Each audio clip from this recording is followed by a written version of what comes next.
안녕하세요. 연년생 아들, 딸 키우고 있는 30대 여자입니다.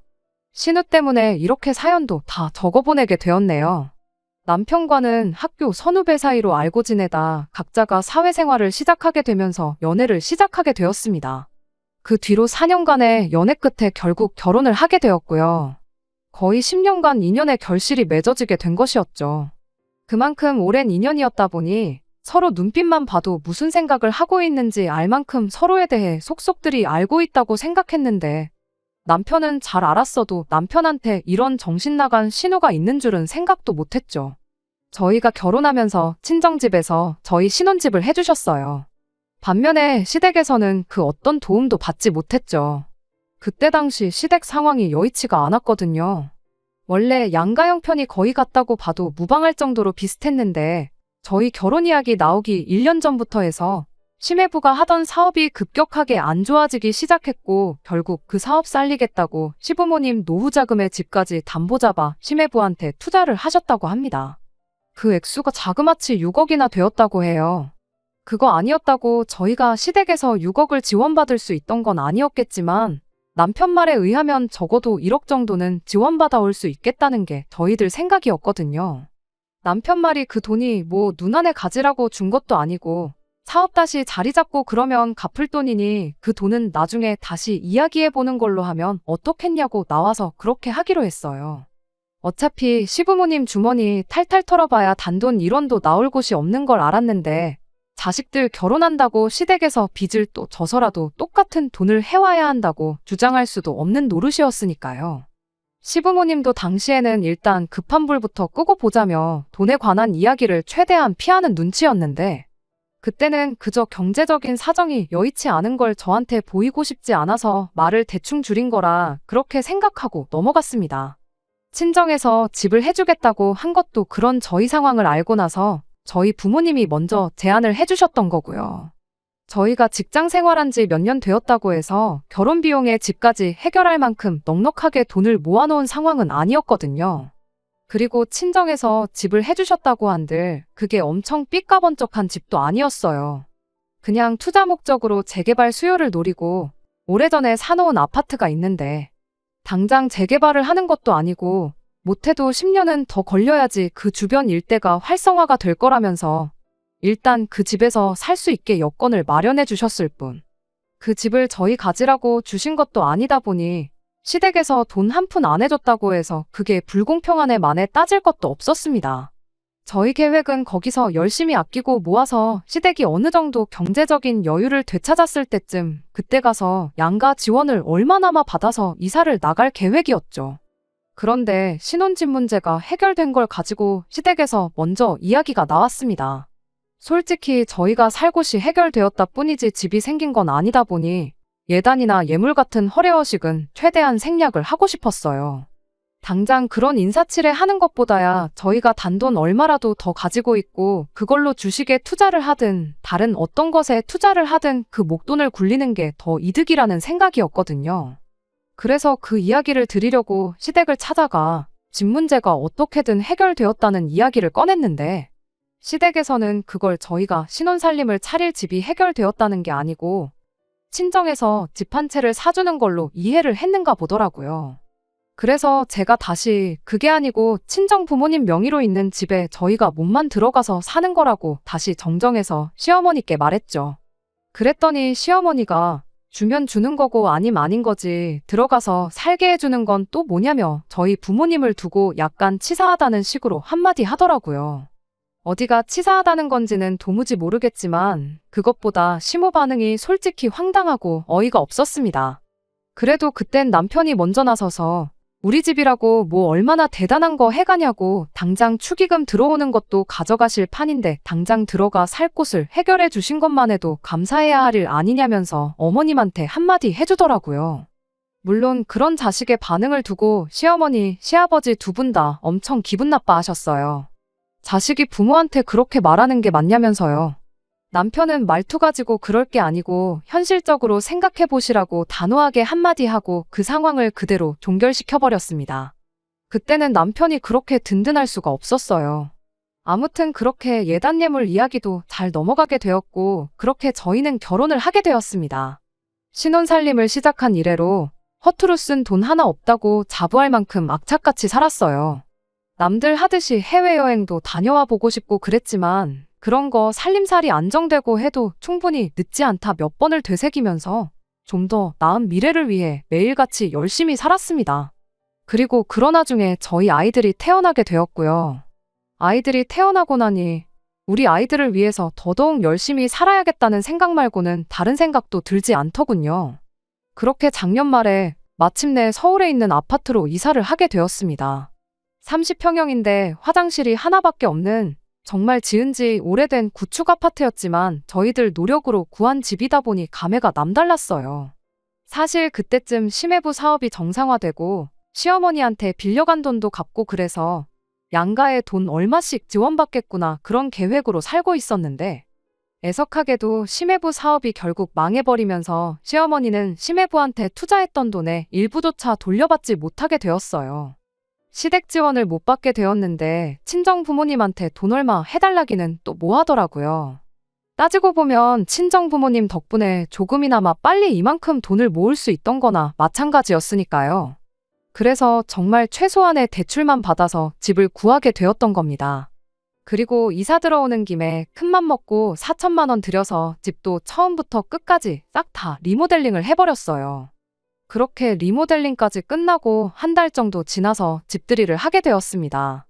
친정 부모님은 집들이에 오셔서 그간 고생 많았다고 둘이 정말 대단하다고 칭찬 몇 마디 해주시더니 갑자기 1,000만 원이 들어있는 통장을 하나 건네셨어요. 큰 거 못 해줘서 미안하고 이 돈으로 가정가구 새 걸로 바꾸고 싶은 거 있으면 바꾸라고요. 저희들이 신혼 때 장만했던 가정가구들을 대부분 그대로 가져와서 사용하고 있었거든요. 남편은 아무래도 시댁에서 한 푼도 못 받을 걸 알고 있으니 괜찮다고 한사코 거절했지만 친정 부모님이 너무 강하게 나오셔서 결국 그 돈을 받게 되었어요. 그리고 그 다음 주에 시댁 식구들을 초대해 집들이를 하게 되었습니다. 시부모님은 물론이고 신우네도 같이 초대를 하게 되었죠. 신우가 저희 집에 들어오는 순간 이 집 참 재밌다고 아파트가 외관은 꼬름해 보이는데 아내는 나름 신축 아파트처럼 꾸며놨다고 하면서 뱁새가 황새 따라한다고 수고했다며 칭찬인지 욕인지 모를 말을 하더라고요. 신우네가 한참 사업이 잘 될 때는 서울에 있는 신축 아파트에 살고 있었어요. 저희 집하고는 비교도 안 될 만큼 좋은 집이었죠. 그렇다 보니 보는 기준이 높을 수도 있겠다는 생각은 들었습니다. 하지만 그거야 왕년의 일이지 당장만 두고 보면 월세 생활하면서 여기저기 전전하고 있었거든요. 그리고 그런 사정을 저희가 뻔히 알고 있었다 보니 웬만하면 집들이에 신우네를 부르고 싶지가 않았었어요. 니들은 망해가지만 우리는 잘 나간다고 자랑하는 것처럼 보일 수도 있겠다 싶고 신우가 어떻게 이 상황을 받아들일지 조금 눈치가 보였달까요.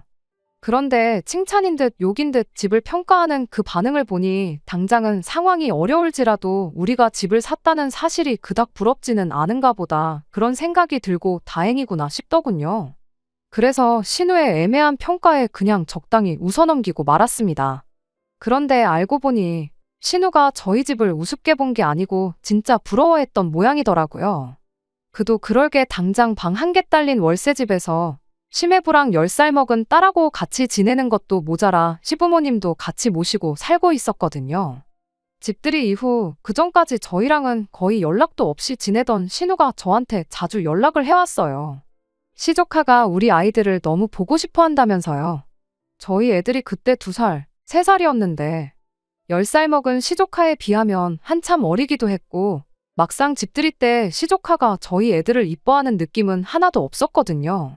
그때는 그저 시조카가 좁아터진 집이 얼마나 싫었으면 말을 그렇게 하면서까지 우리 집에 놀러 오고 싶다고 할까 그런 생각이었습니다. 오히려 부모님, 그러니까 신우랑 심해부가 상처받지 않게 애들 보고 싶다고 돌려 말을 하는 게 애가 참 어른스럽구나 하는 생각까지 들었어요. 신우네가 좋아서라기보단 어린 시조카가 불쌍한 마음에 자주 놀러 오시라 했죠. 이렇게 된 지금에 와서 다시 생각해보면 그런 저의 어줍잖은 배려가 화근이 되었다면 화근이 되었겠다고 할 수도 있겠네요.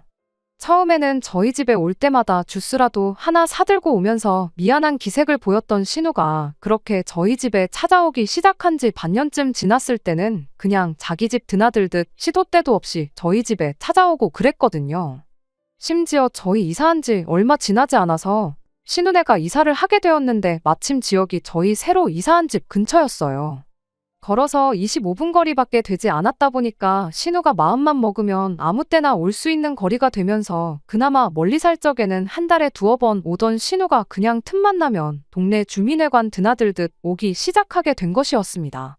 처음에는 시조카가 집이 오죽 답답했으면 그랬겠냐고 오고 싶을 때 오라고 했던 건데 언젠가부터는 시조카를 데리고 오기는커녕 신우만 혼자서 저희 집에 찾아오기 시작한 게 더 문제였지요. 실은 시조카가 집에 있는 게 답답했던 게 아니고 신우가 좁은 집에 있는 게 답답했던 거였던 거죠. 신우가 그렇게 혼자 저희 집에 와서 하는 일이라곤 커피 머신으로 커피 한 잔 내려놓고 저희 집 냉장고에 있는 간식거리들 꺼내 먹는 게 일이었어요. 그거 다 끝나면 소파에 들어 누워서 여름에는 에어컨 빵빵 틀어놓고 TV 보고 보일러 빵빵하게 틀어놓고 낮잠 자고 그러는 게 일이었습니다. 커피가 없으면 저한테 전화해서 커피 사놓는 걸 깜빡했나봐 뭐라 하고 군것질거리가 없으면 집에 먹을 게 하나도 없다고 뭐라 하고 맨 처음 올 때 주스 같은 거 몇 번 사온 거 말고는 자기 돈으로 뭐 하나 사가지고 오는 일이 한 번 없었죠. 간식거리 같은 것도 솔직히 신우 먹으라고 채워놓는 게 아니고 시조카가 같이 올 때를 대비해서 몇 개 마련해 놓은 거였어요. 그런데 시조카는 오지도 않고 신우 혼자 와서 다 해치우는 걸 보니 참 염치가 없어도 저렇게 없을 수가 있나 싶었죠. 그리고 언젠가부터 그런 신우를 제가 견딜 수가 없었어요. 아이들은 어린이집에 있고 저희는 출근해 있어서 빈집인데 무슨 상관이냐 따진다면 뭐라고 해야 할지는 모르겠는데 싫은데 그냥 싫은 거지 꼭 이유가 있을 필요는 없잖아요. 결국 참다 못한 제가 남편더러 신우 좀 우리 집에 못 오게 하면 안 되느냐고 한마디 했어요. 신우가 우리 몰래 퍼먹는 간식이며 커피값도 무시 못하겠고 신우 혼자 있는 집에 에어컨이며 보일러며 왜 그렇게 틀어대는지 솔직히 관리비도 신우 없으면 10만 원은 더 아껴 쓸 것 같다고요. 그제서야 남편이 진작에 눈치채지 못해서 미안하다며 신우 일은 자기가 확실하게 정리해놓겠다고 저한테 다짐을 하더라고요. 그렇게 남편을 믿고 남편한테 모든 걸 맡겨놓았죠. 남편이 그러겠다 했으니 최대한 빨리 이 상황이 일단락될 거라 믿어 의심치 않았습니다. 그런데 이 일을 가지고 시부모님한테서 생각지도 못한 이야기를 듣게 될 줄은 생각도 못했어요. 시부모님이 웬일로 저희 집에 다 오시겠다고 하길래 그러시라고 했죠. 가까운 거리였지만 남편 시켜서 댁까지 가서 두 분 모셔오라고까지 했어요. 이윽고 남편이 두 분을 모시고 집에 돌아왔어요. 두 분 거실에 앉을 자리 마련해드리고 차 한 잔 내오겠다고 하고 주방으로 들어갔지요. 남편한테 눈빛으로 사인을 보냈더니 단번에 딱 알아듣고는 저를 도와주겠다고 하고 주방으로 따라 들어왔고요. 그런데 두 분이 갑자기 무슨 일로 오신 거냐고 작은 목소리로 물었더니 남편이 자기도 모르겠다는 표정으로 어깨만 들썩하고 말더라고요. 두 분 들어올 때도 평소랑 다르게 분위기가 많이 다운되어 있던 상태여서 그때부터는 무슨 일 때문에 오셨나 나름 걱정이 되기 시작했지요. 이윽고 준비된 차를 내오고 저도 자리에 같이 앉았어요. 두 분 표정이 계속 어두운 걸 보니 뭐 좋은 일은 아니겠다는 촉이 퍼뜩 오기는 했습니다. 그래서 먼저 이야기 꺼내실 때까지 그냥 기다리고만 있었죠. 아니나 다를까 먼저 어머님이 입을 여셨어요. 신우에 대한 이야기를 꺼내더라고요. 솔직히 신우 우리 집 좀 그만 오게 해달라고 한 지가 얼마 지나지 않았던 시기였다 보니 마음속으로 설마 신우 때문에 오셨나 하는 생각은 갖고 있었거든요.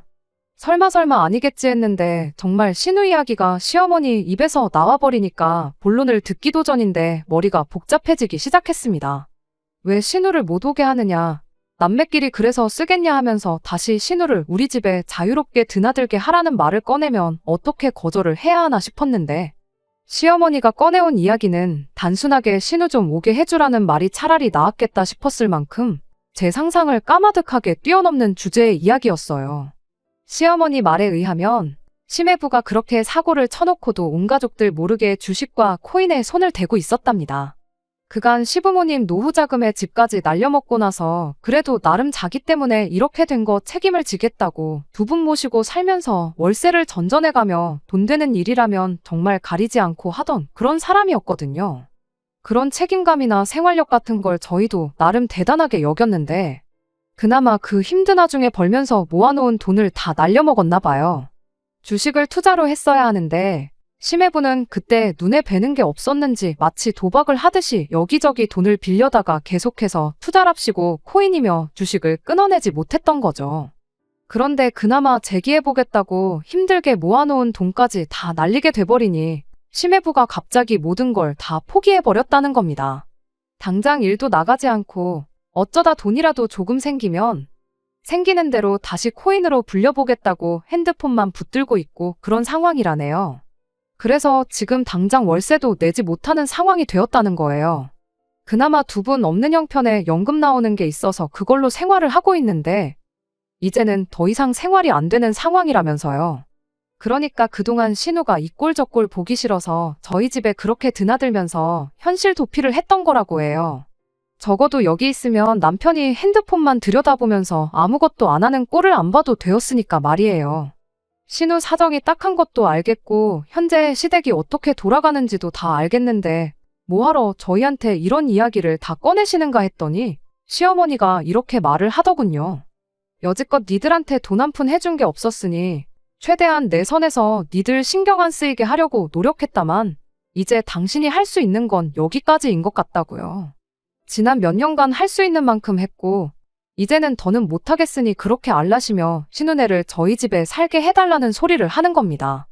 말인즉슨 당신들은 연금 나오는 게 있으니 적어도 저희들한테는 손을 안 벌리고 당신들끼리 살겠다는 거죠. 대신 신우네까진 더 이상 책임을 져줄 수 없게 생겼으니 신우네를 저희 집에 합가시키겠다는 소리였어요.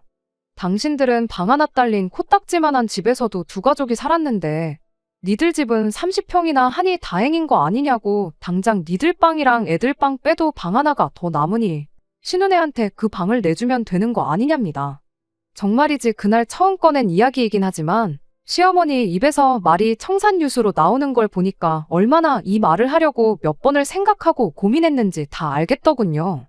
시부모님 상황도 알겠고 심해부가 정신 나간 것도 알겠고 신우 사정 딱한 것도 다 알겠지만 그렇다고 해서 그게 신우네를 저희 집에 살게 해줘야 하는 이유가 되지는 않았어요. 시어머니 말이 끝나기 무섭게 저랑 남편 입에서 동시에 싫어요 소리가 나왔어요.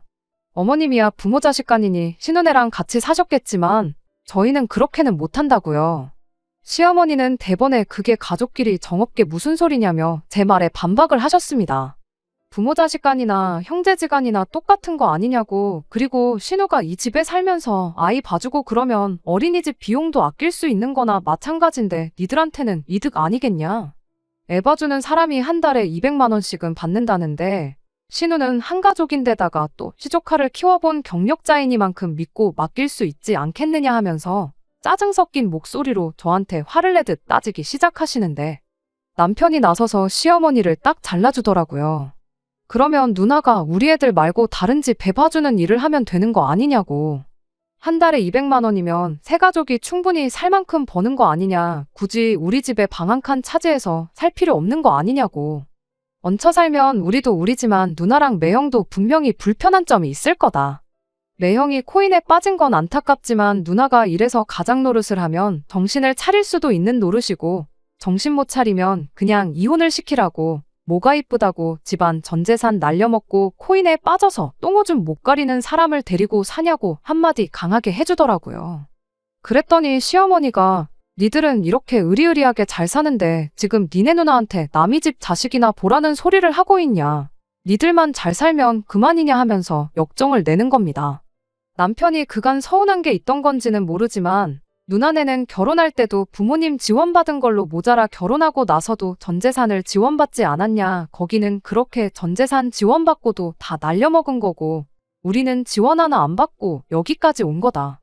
그런데 어떻게 니들만 잘 살면 그만이냐는 말씀을 하실 수 있느냐 하면서 두 사람 사이에 고성이 오가기 시작했어요.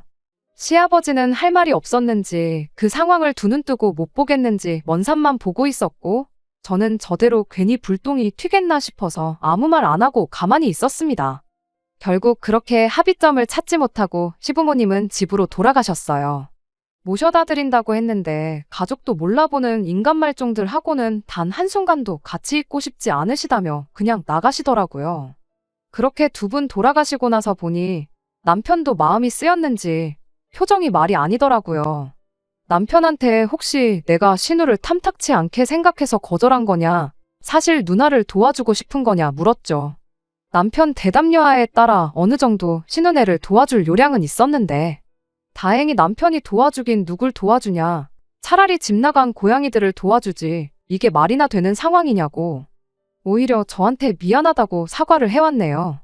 남편이 저는 신경 쓸 필요 없다는 소리에 저는 제 나름대로 상황이 마무리가 되었구나 그렇게 생각을 했어요. 그런데 그 다음 날이었어요. 그날은 마침 저희 회사가 창립기념일이라 저는 집에 있었거든요. 남편 출근하면서 아이들은 어린이집에 맡겨놓고 오랜만에 모처럼 저 혼자만의 휴일을 만끽하고 있던 찰나였어요. 그런데 난데없이 누군가가 현관문을 비밀번호를 삑삑 누르는 소리가 들리더라고요. 도둑이라도 든 건가? 혼자 있는데 이게 무슨 일인가 엄청 무서웠어요. 언제고 경찰에 신고할 마음으로 최대한 인기척이 안 들리게 살금살금 현관문으로 걸어가 문에 나 있는 구멍을 통해 밖에 누가 있는가 내다봤는데 거기에는 신우랑 심해부가 둘이 서 있더라고요. 신우를 더 이상 우리 집에 못 오게 한 뒤로 혹시 몰라서 비밀번호를 바꿔놓았는데 옛날 비밀번호를 눌러대면서 이게 왜 안 열리지? 이러고 있는데 이게 무슨 일인가 싶었습니다. 다시 그 길로 살금살금 집 안으로 들어가서 방에 들어가 남편한테 전화를 걸었어요. 밖에 신우가 심해부랑 와가지고는 비밀번호를 눌러대고 있다. 이게 무슨 상황인지 모르겠다고 했더니 남편이 자기가 회사의 상황 말하고 금방 그리로 갈 테니 잠시만 기다리라고 하더라고요. 저도 참 어리석었던 게 사실 그 상황에 가만히 기다렸다가 남편이 도착해서 해결하게 냅뒀으면 되는 건데 괜히 남편 도착했을 때 제가 집에 있었으면서도 두 사람을 밖에 세워둔 걸 가지고 이야기가 나오지는 않을까 싶어서 두 사람한테 문을 열어줬어요.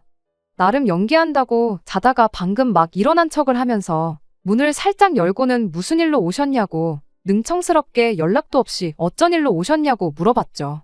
그런데 신우랑 심해부가 그런 제 말에 대답도 하지 않고 냅다 문을 잡아 뽑듯이 당기더니 막무가내로 집 안으로 들어오더라고요.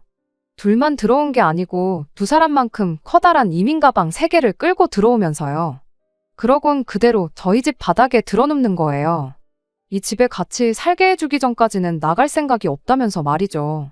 그 더러운 꼴을 자식 앞에서는 보여주기 싫었는지 그나마 시족하는 시부모님한테 맡겨놓고 왔나 본데 그건 참 다행이다 싶었습니다. 시조카가 있었으면 애가 무슨 잘못이냐 불쌍한 마음에 제 마음이 같이 약해졌을 수도 있던 노릇이었으니까요. 신우 계획은 보나마나 뻔했어요. 집 비밀번호도 알고 있겠다. 저희 집 비었을 때 막무가내로 짐 싸들고 쳐들어와서 안 나간다고 뻐기면 저희들이 무슨 수로 그 둘을 내쫓겠나 하는 생각이었겠죠.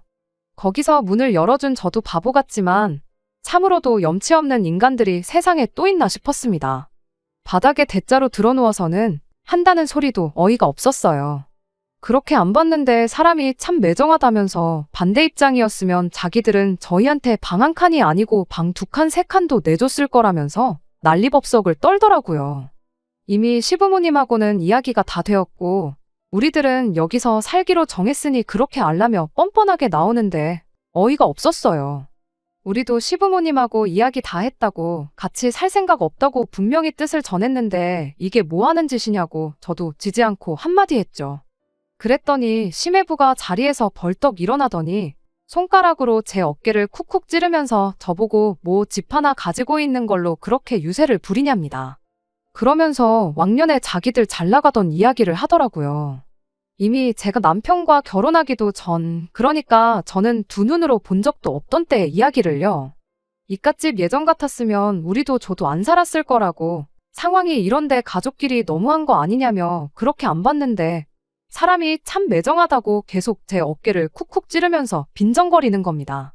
신우가 바닥에 드러누워서 땡깡거리는 거야 그냥 진상을 부리는 거니 그냥 무시하면 그만이었지만 심해부가 저를 툭툭 건드리는 건 솔직히 기분이 나쁜 것보다 그 상황 자체가 무서웠어요. 아무래도 잘 나가던 사업은 쫄딱 망했고 자기 자신은 코인에 빠져서 빚더미에 올라있고 가족들 전부 길바닥에 나앉게 된 상황인 사람이 눈에 뵈는 게 뭐가 있겠나요. 이런 상황이 벌어질 줄은 모르고 문까지 열어다가 집안으로 들여보내준 제 잘못이긴 했지만 아무튼 그 상황에서 최대한 주눅들지 않고 남편이 올 때까지 침착하게 있는 수밖에 없다는 생각이었습니다. 심해부한테 이게 지금 뭐 하는 짓이냐고 내 몸에 털끝 하나 건드리면 그대로 폭행으로 신고해버리겠다고 강하게 나갔습니다. 그랬더니 심해부가 손가락으로 어깨 좀 밀었다고 무슨 폭행이냐, 가족끼리 무슨 신고냐 하면서 아주 어깨동무라도 한 번 하면 목 졸랐다고 하고 다니겠네 하면서 계속 빈정거리더라고요. 신우도 그때부터는 심해부가 제정신이 아닌 걸 눈치챈 건지 심해부한테 그만하라고 말리긴 하더군요. 그런데 오히려 신우가 그만하라는 말을 하자마자 심해부가 눈이 뒤집혀서는 가족도 몰라보고 지 잘난 줄만 아는 것들은 혼 좀 놔봐야 한다며 혼자 길길이 날뛰기 시작하는 거예요. 일촉즉발의 상황에 때마침 남편이 집에 들어왔어요. 그리고 심해부가 제 어깨를 붙들고 있는 장면을 보자마자 전후사정 묻지도 않고 그대로 제 쪽으로 달려와 심해부를 바닥에 매다 꽂아버렸습니다. 그제서야 심해부도 정신이 퍼뜩 들었는지 언제 그랬냐는 듯 가만히 있더라고요. 그저 약자에게 강하고 강한 자한테 약한 인간 말종의 표본 그 자체였습니다. 남편은 대충 신우네가 짐 싸들고 집에 쳐들어온 걸 보고 무슨 상황인지 짐작을 했었나 봐요. 두 번 다시 우리 집에 발붙일 생각 말라고 한 번이라도 우리 주변에 얼씬되면 그 길로 폭행죄로 고소를 하겠다고 큰 소리를 쳤죠. 그래도 고소당하는 건 무서웠는지 신우가 나중에 이야기하자며 싸들고 온 짐들 챙겨서 심해부랑 꽁지 빠지게 달아나더라고요. 저희는 그 길로 혹시 모를 상황에 대비해 증거를 수집했어요. 아이들 때문에 혹시 몰라서 거실에 설치해둔 홈캠이 이런데 도움이 될 줄은 몰랐네요. 화면에는 심해부가 제 어깨를 툭툭 건드리는 장면부터 고성이 오가는 장면까지 고스란히 녹화가 되어 있었거든요. 그렇게 며칠 지나서 이번에는 시부모님이 다시 저희 집에 찾아왔어요. 심해부는 제정신이 아니라고 판단한 건지 딱 신우만 데리고 왔죠. 그때까지만 해도 그냥 며칠 전에 있던 일에 대해 사과하려고 찾아온 거라 생각했는데 그날 일에 대해서는 이런 방구 이야기도 없었습니다. 대신 시어머니가 또 다른 황당무계한 소리만 늘어놓을 뿐이었어요. 같이 사는 건 아무래도 아닌 것 같다며 다른 방법을 생각했는데 들어보겠냐며 누가 들으면 저희가 신우네한테 같이 살아달라고 부탁한 것처럼 말을 하더라고요. 이미 그때부터 들을 가치도 없는 이야기가 나올 거라는 생각이었어요. 아니나 다를까 시어머니가 저희 친정부모님께 부탁해서 저희 이사 오기 전에 살았던 그 집을 신우네를 위해 비워줄 수 있는지 한번 물어보랍니다. 저희가 그 집에서 돈을 많이 모아서 이사를 나온 걸 보니 그 집이 아무래도 기운이 좋은 집 같다면서요. 나아가서는 그 집을 담보로 대출까지 받아줄 수 있는지 물어보라더군요.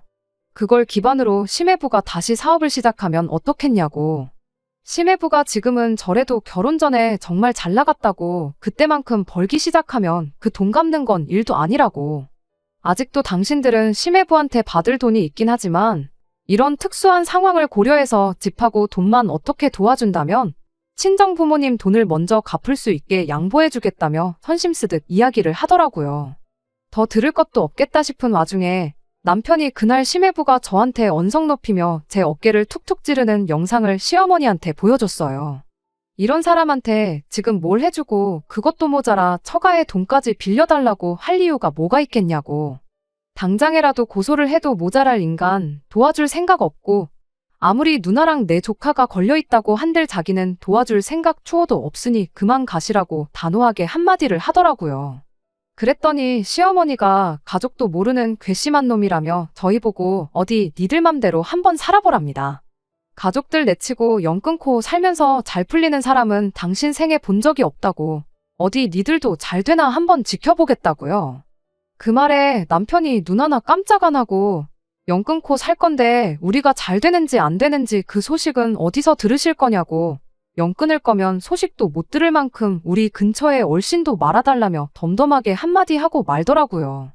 신우는 행여나 심해부를 진짜로 고소할까봐 걱정이 되었는지 딱히 아무 말도 안 하고 있다가 영 끊는다는 말에도 남편이 꿈쩍도 안 하자 글렀다 싶었는지 시부모님 모시고 집을 나갔어요.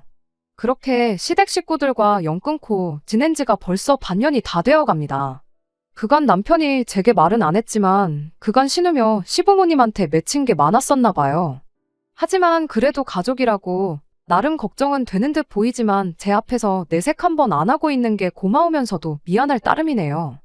며칠 전에 시조카가 혼자서 저희 집에 찾아왔었어요. 오히려 그날에 일이 전화위복이 된 건지 심해부도 정신을 차린 건지 다시 일을 나가기 시작했다 하고 신우도 무슨 일을 하는지는 정확히 모르겠지만 일을 하고 있다고 하네요. 결국 자식이라고 시부모님이랑 같이 한 집에 지내고 있다고 하고요. 아이러니하게도 시어머니 말과는 반대로 이렇게 영 끊고 지내게 되니 오히려 그쪽 집은 정신 차리고 잘 지내게 된 것 같아 보였어요. 어린 시조카 보면 왠지 마음이 짠해져서 도와주고 싶은 마음도 들었지만 여기서 저희가 괜히 오지랖 부릴 필요는 없다고 생각해서 그냥 시조카 필요할 만한 거 몇 개 사서 챙겨주고 집으로 돌려보냈습니다. 괜히 여지를 줬다가 잘하려고 노력하는 사람들 또 헛물키게 만들까 싶어서 말이죠. 영 끊고 지내고 있기는 하지만 아무쪼록 신은혜가 어린 시조카를 위해서라도 정신 차리고 다시 제대로 된 인생을 살았으면 하네요. 기회가 된다면 그때는 시댁 식구들과 화해를 할 수도 있을 것 같아요. 그때까지 제가 해야 할 일은 그저 저와 아이들을 위해 가족들하고 등을 지는 길을 선택한 남편의 옆자리를 묵묵히 지켜주는 것 말고는 없는 것 같네요. 끝까지 들어주셔서 감사합니다. 오늘의 사연은 여기까지입니다. 구독과 좋아요, 알람 설정 부탁드리고 더 좋은 사연으로 다시 찾아뵙겠습니다. 감사합니다.